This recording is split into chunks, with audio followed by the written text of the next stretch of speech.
감옥 생활 5년 정말 지루하고 고통스럽지요. 그런데 변비 5년도 그에 못지않습니다. 시사 변비 5년이 아니라 5초 안에 해결합니다. 실제는 아니지만 플라토닉 관장을 해드리는 뉴스 관장. 네, 여러분 반갑습니다. 대한시사평론가협회 비상대책위원회 위원장 직무대행 대우서리 김용민입니다. 반갑습니다. 지난주에 그 시사평론회관 5층 화장실에서 누군가 옆칸에서 통화하는 걸 들었어요. 스피커폰으로 통화를 하더라고. 요즘에는 직접 귀에 대지 않고 스피커폰으로 통화를 많이 하는데 그 통화의 대상자, 그러니까 화장실에서 통화한 사람의 상대자가 바로 김수민이었습니다. 예. 그렇습니까? 김수민이 했던 말을 제가 기억을 다듬어서 요약해 보면, 뉴스 관장은 내가 다 만든 거다. 김용민은 들러리다. 이런 얘기를 하더라고요. 예. 이건 마치 삼성은 내가 총수다. 이재용은 얼굴 마담이다라고 이야기한 최지성 전 미래전략실장을 떠올리게 하는 행태였습니다. 시사평론계의 최지성. 김수민 평론가 어서 오십시오. 네, 시사비평가 동맹 사무총장 김수민입니다. 사무총장? 원래 사무총장이었어요? 원래 준비위원장이었는데 네. 저희가 지난주에 저희도 잠깐 언급했었던 미디어 평론가 민동기 씨가 시사비평가 동맹에 가입을 하셨습니다. 그래서 위원장으로 추대가 되셨고요. 위원장으로? 네. 그리고 이제 천주교 인권위원회에 김덕진 사무국장이라고 계세요. 그 촛불 집회 때 사회 보셨던 그렇죠. 분. 네. 또 얼마 전에 그 경찰청의 인권 침해 사건에 대한 조사위원으로 또 위촉이 되셨는데 그래요? 이분도 시사비평가 동맹에 부위원장으로 들어오셨습니다. 대체로 보면 직업이 다 따로 있는 분들입니다. 이런 거 봐서는 시사비평가 동맹은 전업활동가가 없어요. 그렇지 않습니다. 저희가 하는 모든 활동이 비평에 해당하기 때문에 거기에 뭐 전업이다 아니다 이런 딱지와 그런 고리타분한 고리적의 기준을 들이대는 것은 시사평론가 협회에 해당하는 것이다. 회원 3명, 회원 3명. 그중에 2명은 이중 직업. 이걸로 봐서는 역시 뜨내기들의 모임. 확실하다. 네, 3명이 아니라는 거는 저희는 이제 평론가 협회처럼 뭐 카페 이런 거 만들지 않고 페이스북에 페이지를 만들었습니다. 지구 시사비평가 동맹 검색하시면 페이지 방문하셔서 좋아요, 팔로우. 서너 달 지나면은 아무도 글을 안 올려서 결국엔 이제 스팸들이 글을 올리는 거죠. 그게 무슨 진짜 만들었어요? 네, 페이지에 있습니다. 그래서 제가 거기다 댓글을 남겼어요. 이미? 여기가 그 시사 진드기 동맹이라고 그 진드기 동맹이라고 내가 듣고 왔는데 살충제를 뿌려야겠다고 제가 한마디 남겼습니다. 페이지에서는 이런 자유 게시판이 별로 의미가 없거든요. 그래서 보시더라도 먹이를 주시지 말기 바라겠습니다. 김용민 관장의 글에 먹이를 주지 마시오. 그래요. 여기서 싸우는 거 충분하지 않아요? 꼭 그 페이지까지 들어가서 싸우셔야 여기서 돼요? 싸우는 걸로는 충분하지 않습니다. 않구나. 네. 제가 왜 쟤하고 싸웁니까? 시사비평계의 시사평론계의 최지성만이 아니라 통화 얘기를 더 해보겠습니다. 통화를 들어보니까 김수민이 뉴스 관장 출연시켜달라는 문자가 쇄도한다. 이런 얘기를 한 거 봐서는 시사평론계의 장충기다. 이런 생각을 지을 길이 없습니다. 뉴스 관장 출연시켜달라는 그 수많은 사람 중에 유일하게 그 소원을 들어준 사람이 있다라면서 얘기하는데 바로 이승원 평론가였어요. 이게 뭡니까 이게?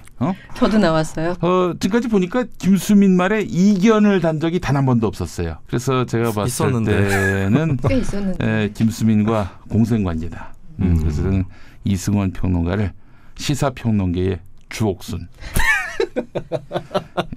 주옥순. 얼마나 이재용 부회장과 협력 관계입니까? 엄마 부대가 아니라 언니 부대 그 대표더라고 보니까. 지난주에 뭐였지? 지난주에도 되게 센 거였는데. 그냥 기억 안 하시는 게 좋을 것 같아요. 진짜. 월요일 여기 올 때마다 되게 힘들어요. 그래요. 시사평론가협회 드디어 이제 수익 사업에 본격적으로 착수를 했습니다. 그렇습니까? 이제 임대 사업에 그동안 너무 의존해 왔는데 마지막 입새처럼 302호가 이달 말로 나갑니다. 그래서 이제 텅텅 빕니다.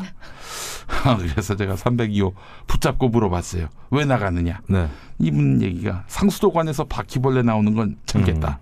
그런데 에어컨 달려고 구멍을 뚫었는데 벽이 무너졌다. 이런 민원을 토로하고 있었습니다.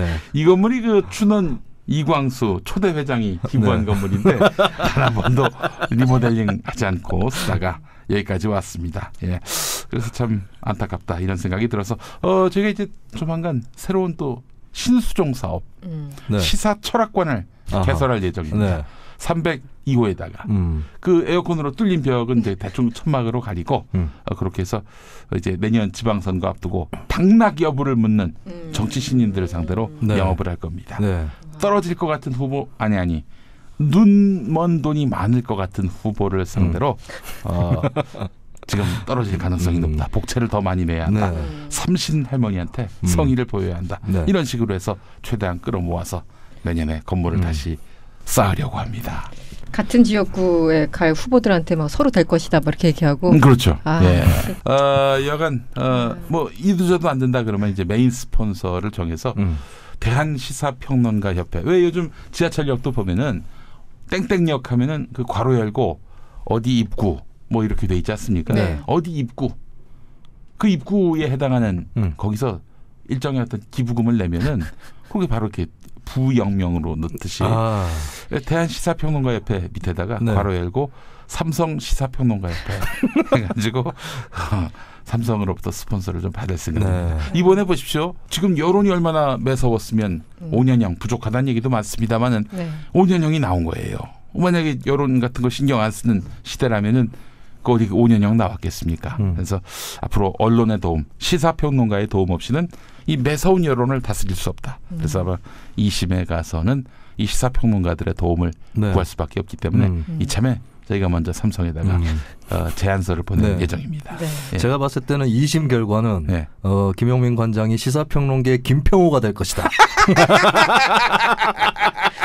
거의 뭐 피고인을 골로 보내게 될 것이다라고 하는 것을 충분히 짐작해 합니다. 이재용 부회장 5년 이상 또 나오면은 집행유예 안 시키면은 이 길거리에 선열이 낭자할 것이다. 또 이런 말을 또 하면서 그래놓고 미국에 가버리죠. 사실 얼마 안 됐는데 되게 오래된 것 같아요. 그 이름 들은 게. 네. 저희가 시사 철학관 얘기를 한 이유가 뭐냐면은 지난주에 또 김용민이가 적중을 했습니다. 뭐요? 안철수 국민의당 당대표 후보가 2차까지 가지도 않는다. 1차에서 끝낸다. 이렇게 예측을 했는데 어김없이 그렇게 되지 않았습니까? 자, 그런데 2차까지 가서 된다라고 얘기했던 어떤 분이 계십니다. 네, 그렇죠. 그분은 저 시사비평가 동맹으로 가세요. 그날 여러분들 기억하시겠지만 판을 만들기 위해서 어쩔 수 없이 희생했습니다. 그래요? 왜 이러세요? 다시 들어보시면 D를 성사시키기 위해서 나는 두 번째 안에 던지겠다. 49,900원 했죠. 그래요? 네. 지금 사실 김용민 관장이 내기 처음 맞힌 겁니다. 맞아요. 맞아요. 처음 맞힌 거예요 지금. 누구 구속된다고 하질 않나. 이용주 의원 구속에 대해서 틀리셨고요. 그건 역시 이제 이 내기를 성사시키기 위해서 판을 만들기 위해서 제가 자진 희생한 겁니다. 저는 지금까지 3전 3승. 그래요? 그렇습니다. 그랬나요? 알겠습니다. 나무 위키에 다 정리가 되어 있기 때문에 청취자 여러분들 확인해 주시기 바라겠습니다. 누가 정리하는 거예요? 모르겠습니다. 얘가 정리하는 것 같아. 내가 봤을 때는. 그렇게 부지런한 분들이. 그러니까 우리 이제 이런 자잘한 승부에 그 연연하에 하는 우리 김수민을 보면서 참 안타까운 마음을 그만 길이없습니다. 자, 지난 한 주간 동안 역시 그 삼성의 이재용 부회장 이번에 그 징역 5년형 1심 결과입니다만 이 선고가 그야말로 세상을 뒤흔들었습니다. 너무 세다. 너무 셌다. 이런 분도 있는가 하면은 아니 그거는 결국 2심에 가서 징역 3년 밑으로 깎아가지고 집행유예로 해서 내보낼 그런 어떤 밑자락이 아니냐. 사모법칙. 이런 비판이 있었는데 우리 이승원 평론가는 어떻게 보세요? 이게 사실 뭐 아니면 도라는 얘기가 있었잖아요. 아예 뇌물죄에 대해서 거의 무죄를 하거나 유죄가 된다면 뭐 뇌물 횡령, 뭐 재산 해외 도피해가지고 징역이 뭐 10년 이상 이렇게 가는 것들이 있기 때문에 굉장히 세게 나오거나 그래서 뭐 박영수 특검이 구형했던 12년까지는 아니라도 한 10년부터 나오겠지라고 얘기하시는 분들이 있었는데 물론 제3의 가능성에 대해서 얘기하신 분도 있어. 그 어중간하게 재판부가 이쪽 눈치 저쪽 눈치 보면서 어중간하게 할 것이다라는 얘기도 있었지만 앞서서 말씀드린 두 가지 뭐 아니면 도 이게 좀 우세했던 것 같긴 해요. 근데 모르겠습니다. 또 법률가들만 따로 떼어 놓고 보면은 예를 들어 이정열 전 판사 같은 경우 각하새끼 짬뽕 그분이 굉장히 좀 진보적인 성향의 그런 분임에도 불구하고 지금까지의 증거로만 보면 무죄일 수도 있겠다라는 얘기를 아주 조심스럽게 예측한 바도 있었거든요. 저는 너무 조금 나왔다라는 입장입니다. 네, 뭐 법리적으로 이제 감형 이유에 대해서 여러 가지 얘기를 했고, 뭐 장량 감형이라고 하나요? 그래서 뭐 2년 6개월도 나올 수 있었는데 법원은 그런 판단을 안 했다. 5년이면 충분히 우리가 감안한 것이다라고 얘기를 하지만. 사실은 이 2심 가서 그 사무법칙 아까 말씀하신 것처럼 뭐 3년 징역, 5년 집행유예 그 법칙을 적용받기 위해서 굉장히 수를 썼다라는 생각이 들고 모든 혐의를 인정하지만 기본적으로 그 죄의 한 80%는 박근혜와 최순실에 있었다. 그러니까 이재용이 빠져나갈 수 있는 어떤 그런 근거를 내용상에 충분히 담은 것 같아요. 네, 그래서 유죄 형식상 인정, 내용은 박근혜가 다 잘못했어. 이런 식의 뭐 그것도 이제 내용상 뭐 무기적 청탁이니 뭐니 좀 논란이 있을 수 있지만 해석의 차이는 있을 수 있지만 2심을 생각한 1심 재판관의 굉장히 영리한 판단이었다. 저는 그렇게 보고 있습니다. 예. 김수민 평론가는 어떻게 보세요? 저는 좀 눈여겨봤던 게 재산 국외 도피죄였거든요. 이게 50억이 넘어가면은 징역 10년이나 무기징역이 떨어지게 그렇죠. 되죠. 네. 10년 이상이나. 그런데 50억은 안 됐고 이제 37억 정도가 떨어졌는데 근데 이 정도면 이제 5년 이하가 아니라 5년 이상입니다. 예, 그리고 나머지 뭐 뇌물, 횡령, 뭐 국회에서 위증한 거, 범죄 수익 은닉 다 유죄 판결이 났는데 이것들을 이래저래 조합을 하면 뭐 45년까지도 가능하다 그래요. 최고형으로 친다면. 45년형? 네. 우리나라에 45년형도 있습니까? 그게 5년 그러니까는 이게 50억 미만이면 5년 이상, 뭐 유기징역 30년까지인데 그 최대 그러니까 30년에 곱하기 1.5까지 가능하다고 해요. 그래서 그러면은 최하가 5년, 최상이 45년. 그 내에서 판사가 최하를 선택한 거죠. 그러면 이제 우리 김수민 평론가가 만약에 45년형을 받으면은 지금 만약에 들어가면 아직 젊어서 45년 후면 몇 살입니까? 그래도 80 넘습니다. 80 넘습니까? 네. 안타깝네. 70년 아름다운 구속. 아름다운 구속. 뭐 그 사이에 뭐 특별 사면이나 이런 걸로 풀려나겠죠. 들어가더라도. 이재용처럼 돈이 있어? 뭐가 있어? 저희는 지구시사 비평가 동맹이기 때문에 각국에서 탄원서와 옥중에서 노벨 평화상을 아니 회원 3명인데 그게 어떻게 가능할까? 각국에서 탄원서. 그렇게 치면은 시사평론가 협회는 한 명 아닙니까? 아니에요. 아무튼 그래서 이게 쉽게 얘기하면 재산 국외 도피 빼고 나머지가 다 무죄가 돼도 5년이거든요. 그러니까 뭐가 다르다는 거예요. 5개 유죄가 나왔는데. 그래서 어떤 분들은 이제 어쨌든 재벌 총수가 이렇게 유죄 판결을 받았다에 굉장히 큰 의미를 두고 계시지만 제가 봤을 때는 이거는 재판부에서 너무 그러니까 최소로 때린 징역이다. 그렇게밖에는 안 보이네요. 그러니까 이제 뭐 그 삼성의 그 이익이 비단 이재용의 이익만이 아니라 삼성 구성원의 이익도 담보하고 있기 때문에 뭐 그냥 뭐 이재용이 혼자서 그렇게 뭐 다 가지려고 인마이 포켓하려고 한 것이 아니다. 그래서 어떤 삼성의 경제적 이득에 그 부응한 면이 있기 때문에 그 점을 또 참작해야 한다라는 식으로 또 판사들이 봤는데 근데 이제 또 제가 아는 분 얘기로는 아니 그러면은 지금 이재용이 국민연금 손실을 조장하면서 그렇게 해서 이득을 취한 건데 국민연금은 국민의 노후 수단인데 그거를 한마디로 축내면서까지 자기 이익을 관철했다면은 삼성의 이익으로는 설명할 수 없는 더 큰 손실을 끼친 거 아니냐. 이런 얘기가 나와요. 저는 그러니까 그 부분이 제일 황당한 것 같아요. 감형이 아직 말씀 끝나셨나요 혹시요? 네. 계속 하실 건가요? 아니요. 너무 짜증이 나가지고 제가 중간에 끼어들었는데 죄송합니다. 지금 잠깐 묘한 분위기가 감돌았어요. 약간 그 벌금 5만 원을 내면 사회에 아니 동의를 하는 차원에서 제가 말씀을 드리는 건데 방금 말씀하신 승계 작업이 피고인만의 이익을 위한 것이라고 단정할 수 없다. 그러니까 말씀하신 것처럼 계열사나 등등 이런 설명을 했잖아요. 그렇죠. 전 이게 정말 이해가 제 머리에서는 안 되는데 아니 예를 들어 조폭이 칼을 휘둘러도 자기 조폭 조직이나 뭐 가족 구성원이나 이런 사람들도 이해가 갑니다. 물론 그런 식으로 이제 등가적으로 표현할 수는 없지만 아주 거칠게 표현한다면 누군가는 반드시 이익이 있겠죠. 이런 승계작업을 거쳐서. 하지만 우리는 국민연금이 그 국민의 돈으로 모인 국민연금이 어떤 식으로 됐는지를 이미 문영표 보건복지부 장관의 구속이나 이런 재판 과정에서 확인이 된 바잖아요. 이제 그 국민연금이 그 어떻게 움직였는지 예를 들어 문영표 전 보건복지부 장관이 무죄라면 그 전체부터 전제 자체가 꼬이는데 거기서부터 지금 어떤 식으로든 삼성의 승계 작업에 대해서 상당히 유리하게 뭐 작용을 했다라는 건 누구나 다 아는 사실인데 그 승계 작업이 피고인만의 이익을 위한 것이라고 단정할 수 없다라는 부분하고 이 청탁 결과로 부당하게 유리한 결과를 얻은 사실이 확인되지 않았다. 이미 승계가 끝나고 합병이 됐는데 유리한 결과를 얻은 사실이 확인되지 않았다. 저는 그 부분이 왜 재판부가 이렇게 표현을 했는지 좀 이해하기 어렵다. 좀 그런 입장입니다. 네. 그 주진영 전 한화투자증권 그 사장이 이 양반이 라디오 인터뷰 나와서 했던 말이 있는데 사람들이 별로 이렇게 주목을 안 하더라고요. 저는 굉장히 여기에 주목을 하고 있는데 이 삼성의 경우는 금융회사 지배 구조법에 저촉을 받습니다. 그냥 제일 큰 기업이기도 하고. 예. 근데 이 지배주주가 범법을 저지르면 지배주주로서 자격을 유지하기가 어렵게 돼 있다. 그런 경우에 어떻게 되느냐? 그러면은 뭐 사실은 지배주주가 될 수 없는 거죠. 그러니까 앞으로 후계 구도에 상당한 지장을 초래할 수 있다. 그래서 사실은 지금 저기 살아계시니까 이건희 회장이 삼성생명 대주주로서 삼성을 지배하고 있는데 만약에 우리 재용이 형이 5년형 이상 받고 그게 확정이 된다? 그러면은 뭐 사실 이거는 범법 사항이고 그래서 이건희 씨가 그새 사망을 하게 된다면은 이 상속 상황이 오게 될 것이고 그러면 어머니 또는 여동생들한테 갈 가능성이 대단히 높아진다는 거죠.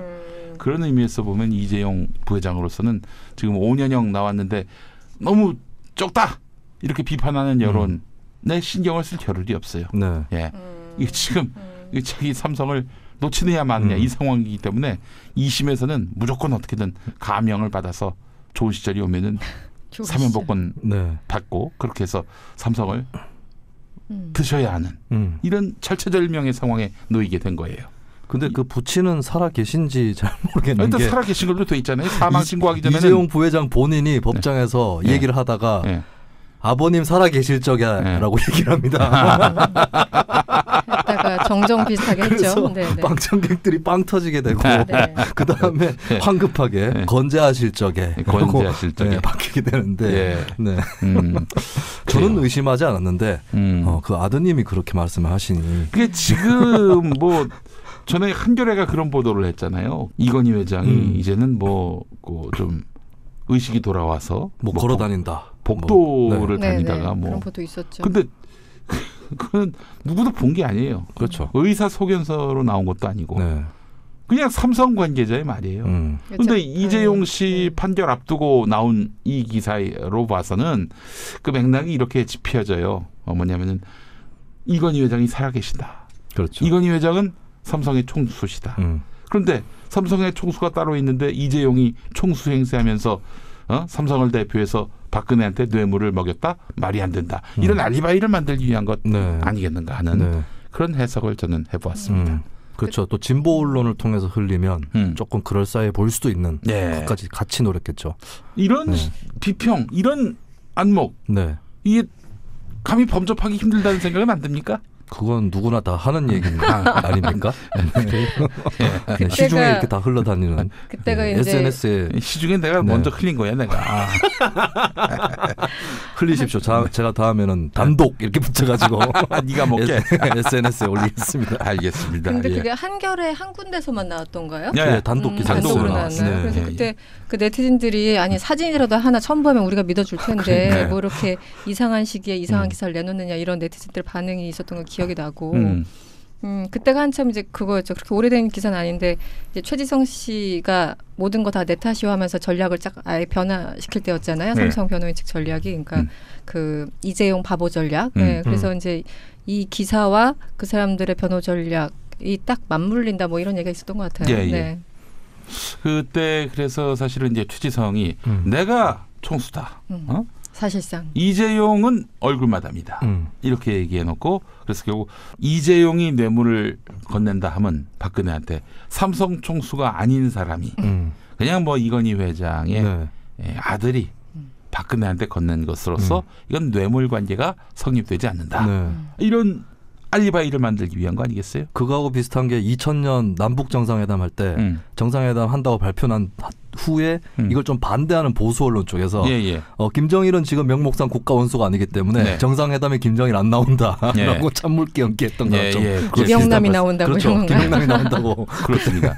그런데 실제로 당시 북한도 그 뭐 6.15 남북 정상회담 합의를 김영남하고 하시라. 김대중 대통령한테 이랬다는 거예요. 네, 막판에 또 그러기도 했었죠. 김대중 대통령이 그때는 그럴 수 없죠. 이러면서 이제 결국 김정일 위원장하고 본인이 이제 1대1로 합의를 본. 그 손도 같이 맞잡고 그렇게 해서 선언문이 이제 나오게 된 겁니다. 이번에 성대모사 지적당할까 봐 좀 빨리 지나가는 것 같지 않습니까? 서둘러 지나가는? 상당히 작은 양으로 적은 양으로. 굉장히 소심해지셨어요. 원래 안 그랬는데. 근데 오늘 뭐 잘하셨어요. 박수. 이게 정치에도 여당 야당이 있어야 되듯이 성대모사에도 이렇게 견제해주고 분석해주고 인수분해해주는 사람이 있어야 됩니다. 진짜 하다 진짜 성대모사 견제 세력 처음 들어봐 진짜. 우리 이승원 평론가도 빨리 성대모사를 연마하셔가지고 잘 하실 수 있을 것 같아요. 이 구조를 다당제 구조로 바꿔야 됩니다. 다당제. 이 양당제의 피해가 매우 심각합니다. 그렇습니까? 반대만 하는 양당제제. 관전만 하는 반성하고 있습니다. 최순실 한번 해봐. 최순실 얼마나 큰일 났네. 어떡해. 다 죽게 생겼어. 이렇게. 넘어가시죠. 다른 건 다 해도 이거 못한다 진짜. 못 막았어. 그건 누구나 다 할 수 있는 겁니다. 김종필 한번 해봐. 김종필. 우리 어머니가 듣고 빵 터지셨어요. 그렇습니까? 우리 어머니는 김종필을 초등학교 때 보고 지금 이 나이까지 엊그저께 칠순잔치 했거든. 칠순이 되도록 아직도 지금까지 계속 그 양반 얼굴을 봐야 되는 이현신이 너무 비탄하다고 말씀하셨어요. 김종필 한번 해봐요. 유경수 여사는 남에 대한 배려가 없어. 되게 잘하는데요. 되게 잘하는데요? 오, 핑이야 핑 이거. 목소리가 되게 이렇게 굵은 게 어울리는구나. JP 목소리가. 그래 그렇습니다. 그냥 뭐 어떤 충청도 사투리를 세게 하는 정도가 아니라 거기 또 뭔가 영혼이 또 실려요. 목소리 톤이. 2인자로서의 한 원한, 분노 이런 어떤 그런. 트라우마까지 다 녹여서 사회 불만까지 이런 거. 그 얘기는 제가 2인자라는 그 얘기 아닙니까 혹시? 넌 4인자지. 어디 2인자 자리까지. 그래요. 자 지금 현재 이재용 부회장으로서는 이제 2심 전략 세워야 할 텐데 1심에서 지금 두 가지 전략을 다 썼어요. 한 재판부를 놓고 이를테면 첫 번째는 강요에 의해서. 박근혜가 하도 압박해서 어쩔 수 없이 주었다. 이런 쪽이었다가 막판에 가서는 난 몰라요. 아무것도 몰라요. 밑에서도 알아서 했어요. 띠리리리띠리. 안녕하세요. 이렇게 그 전략 바보 전략. 이건 뭐 아무것도 실익을 거둔 게 없어요. 그래서 지금 이재용 부회장으로서는 2심 전략을 새롭게 구성을 해야 될 그런 상황인데 어떻게 기획할 거라고 보세요? 그대로 가지 않을까 싶은데. 바보 전략으로.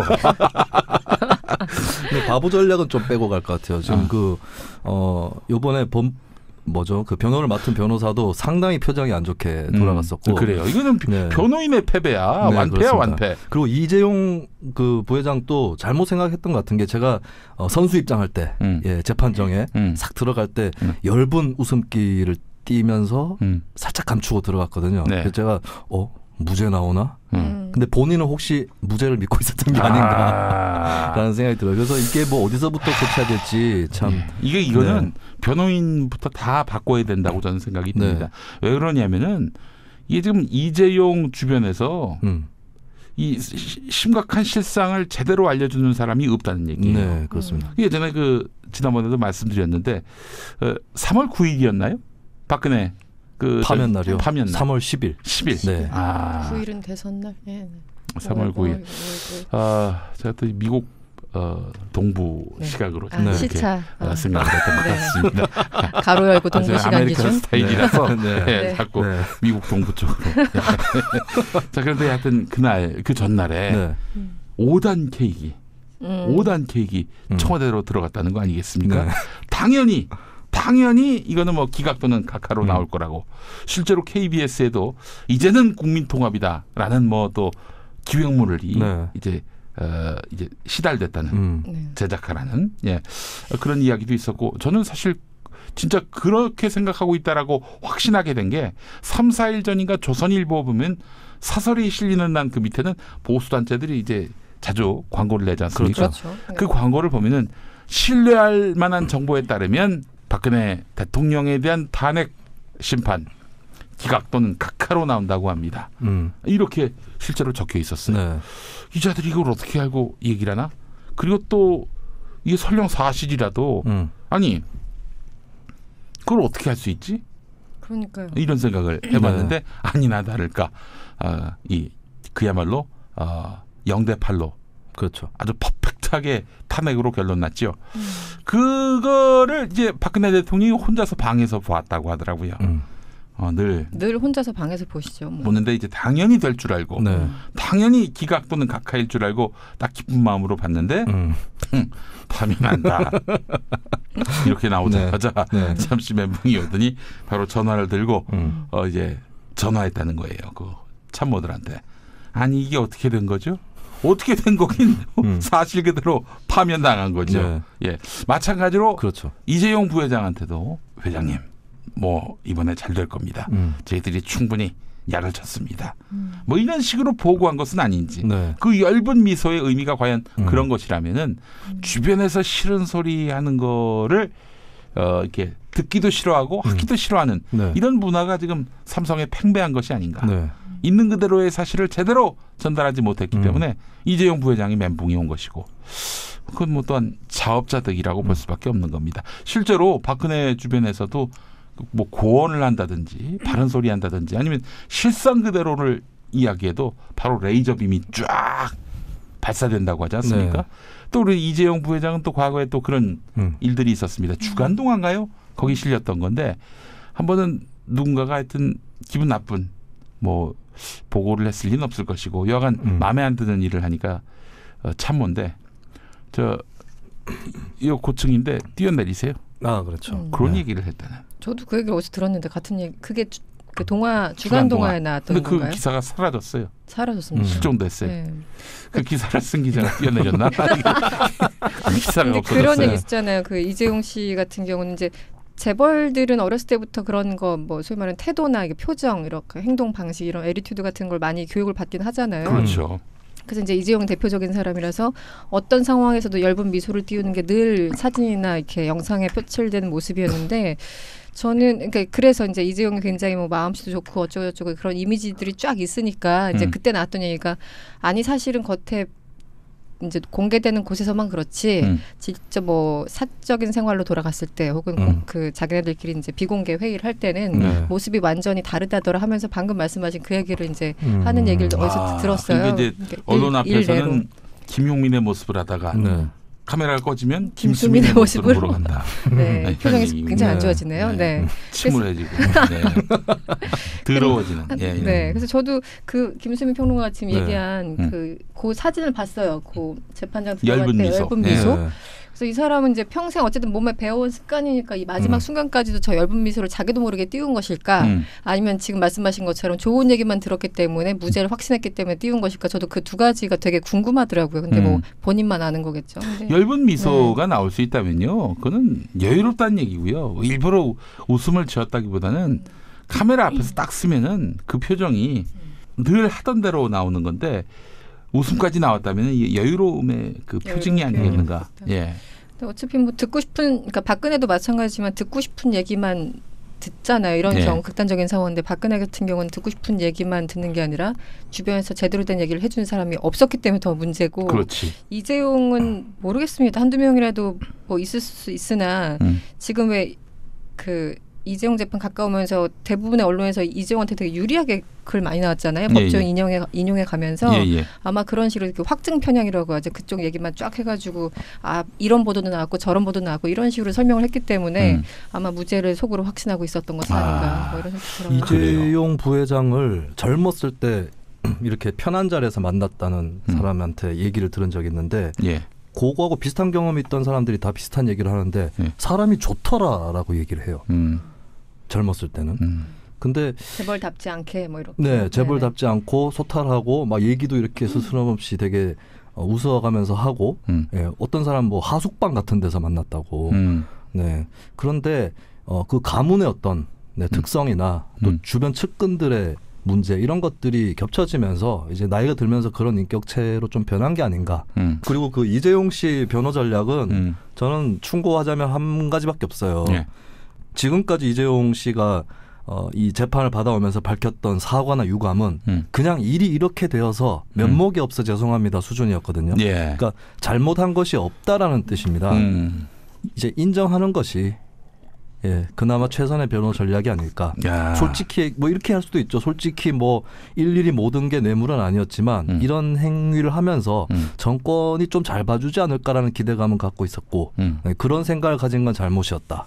이 정도는 시인할 수 있어야 되지 않을까. 그래서 내가 잘못했기 때문에 앞으로 열심히 살겠고 그래서 이건 대놓고 얘기를 할 수 없겠지만 형량 좀 깎아주십시오 라고 얘기하는 게 유일하게 제대로 된 전략이 아닐까 싶어요. 예, 그렇지만 그 전략을 구상은커녕 조언할 사람도 없을 것이다. 그러니까요. 저는 그렇게 생각이 됩니다. 자, 근데 지금 언론들이 특히 이런 경제지나 보수 신문들은 이 총수가 없어서 대규모 대형 어떤 프로젝트를 구상도 못할 것이다. 이제 삼성에게는 큰 위기에 그늘이 드리워질 것이다. 이런 식으로 보도하고 있어요. 네티즌들이 또 이재용 관련 기사 나오면 마이더스의 손이 아니라 마이너스의 손이라고 하는 그런 조롱들이 많았잖아요. 그 뭐 오너 리스크에서 오너 없어지면 회사가 망할 것 같고 전혀 뭐 일이 안 될 것 같지만 사실은 그동안 삼성전자 주식 엄청나게 올랐고 계열사 삼성물산 쪽인가 정확한 그건 좀 확인을 해봐야 되겠지만 일단 이재용이 사라진 그 이후부터 삼성이 특별히 흔들리거나 주식이 뭐 폭락하거나 이런 거 없었어요. 그래서 실제로 기록을 보니까 올해 상반기에 삼성전자가 매출 112조 원 112조. 그리고 영업이익 24조 원을 올려서 사상 최고 실적을 기록했고요.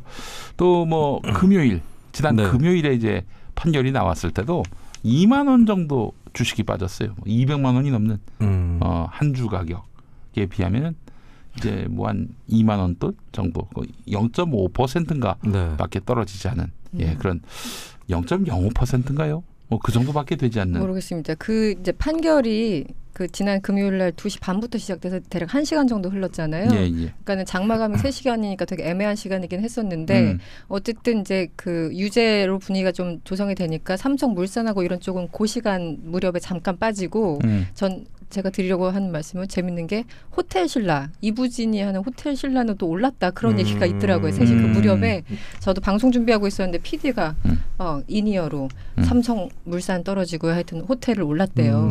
뭐 그래서 그 자체도 참 재밌었다는 생각이 들어요. 제가 아까 0.5%라고 했는데 1.05%. 1.05예요. 제가 밤에 수학을 공부해가지고 그 숫자까지 기억한다는 건 좀 어려운 일이긴 합니다. 그런데 그러면 모르면은 가만히 있어야 되는데 아주 소폭으로 떨어졌다 이렇게 어중간하게 얘기를 해야 되는데 제가 끝까지 0.5%라고 얘기한 점은 참 부끄럽게 생각을 합니다. 오늘 왜 이러시죠?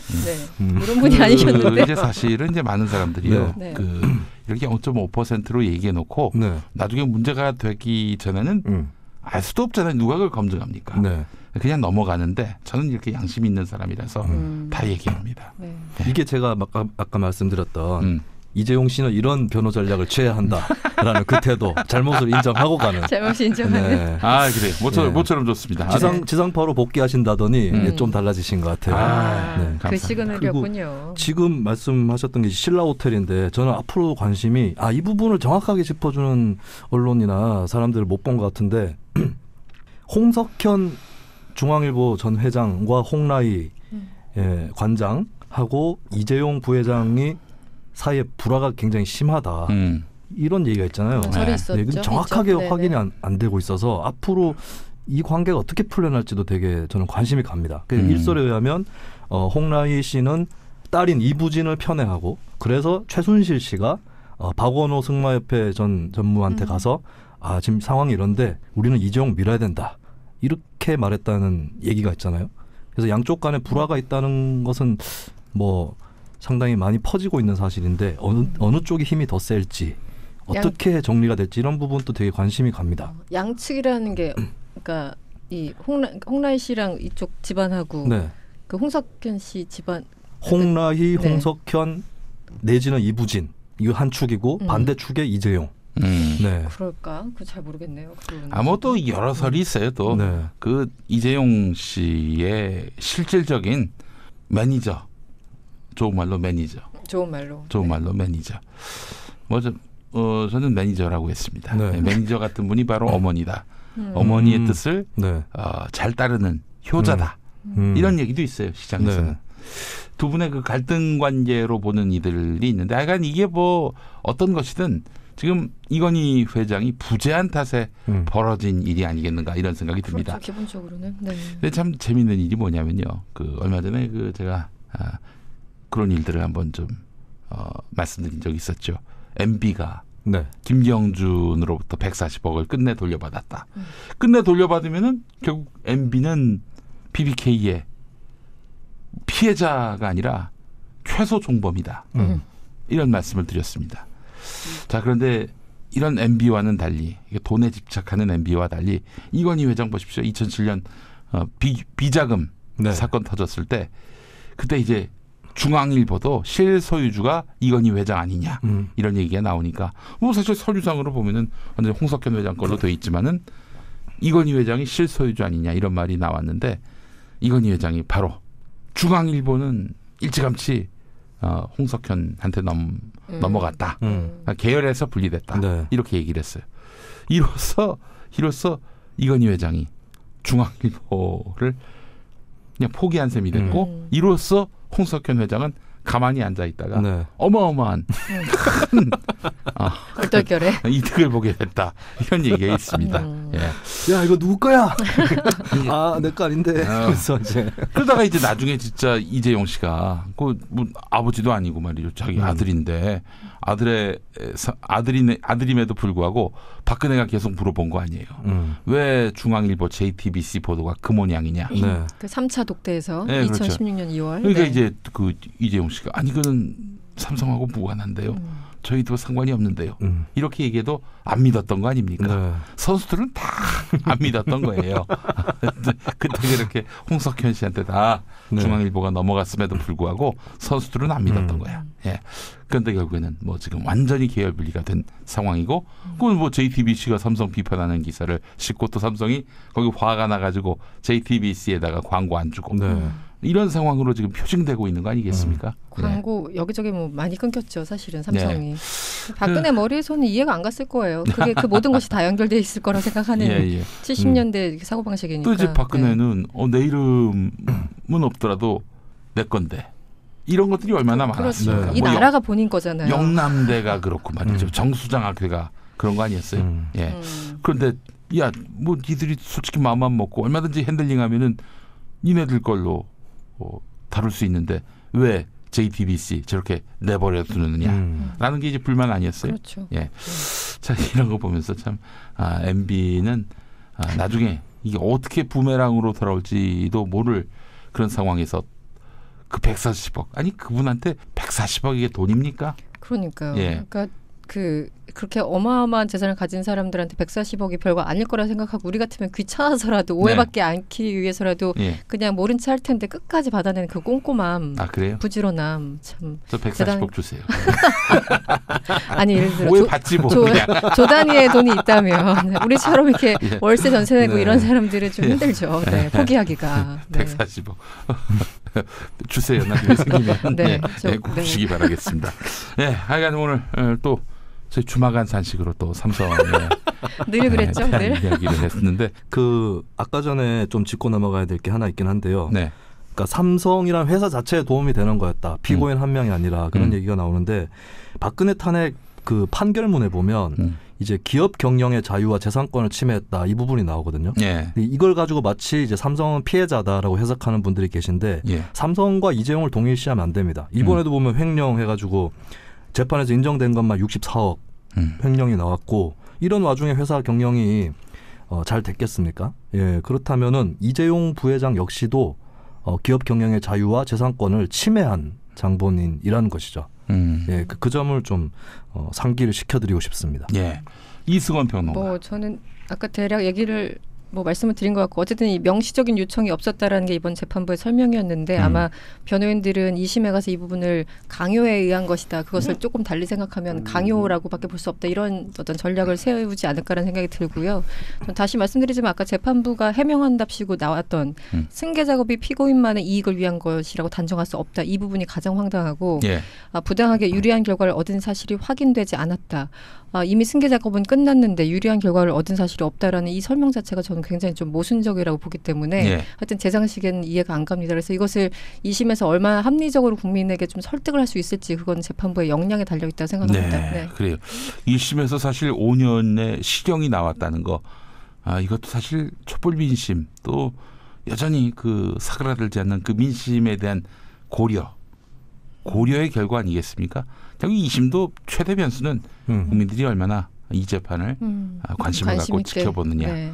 여기에 달렸다고 보고요. 그 2심 재판부가 그러면 부담을 느끼는 거죠. 훨씬 부담을 느낄 것 같아요. 1심은 퉁치면 되잖아요. 사실은 2심에. 그러니까 1심 재판부에 대해서 2심 재판부가 막 욕을 할 것 같아. 야, 이 뒷감당을 우리한테 너무나 절묘하게 밑자락을 깔아놓고 밑자락을 깔아놓고 이게 뒷감당을 우리 보고 하라는 건데 고얀 놈들 이런 생각을 가질 것이다. 김수민 같은 놈들 이런 생각을 할 것 같습니다. 자, 하여간 우리 이 김수민 변호가 말대로 이재용 부회장이 이제 잔머리 굴리지 말고 그 정석대로 있는 그대로 사실대로 국민 정서에 호소할 수 있어야 합니다. 지금 국민 정서를 그 위배해 가면서 결국 이제 재판부가 자기한테 선처해 주기를 바라는 거 아니겠습니까? 국민의 동의를 얻을 수 있는 길이 있습니다. 솔직히 얘기해서 내가 이런저런 이유로 그러했다라고 솔직히 얘기하면요. 국민 일각에서는 저기 결국 대통령이 저렇게 압박하는데 어떡하겠는가 라는 또 동정 여론이 일 수 있을 겁니다. 지금 근데 동정 여론을 완전히 차단하고 있는 거 아니겠어요? 이재용 부회장의 지혜로운 그런 처신을 기대합니다. 지혜로운 처신을 하면 바보 이미지도 탈 수 있는 거 아니겠어요? 자, 파티와 함께하는 SBS 팟캐스트 김용민의 뉴스관장 모든 팟캐스트 어플에서 들으실 수 있고요. 특히 파티에서 조금 더 일찍 만나실 수 있습니다. 여기저기 다니면서 많이 알려주시고 댓글도 남겨주시기 바랍니다. 우리 이재용 부회장님 갤럭시 한번 쏘시죠. 저희가 또 그런 걸 쉽게 넘어갑니다. 많은 건 말하지 않습니다. 자, 뉴스관장 다음 시간에 또 뵙겠습니다. 수고 많으셨습니다. 고맙습니다. 감사합니다.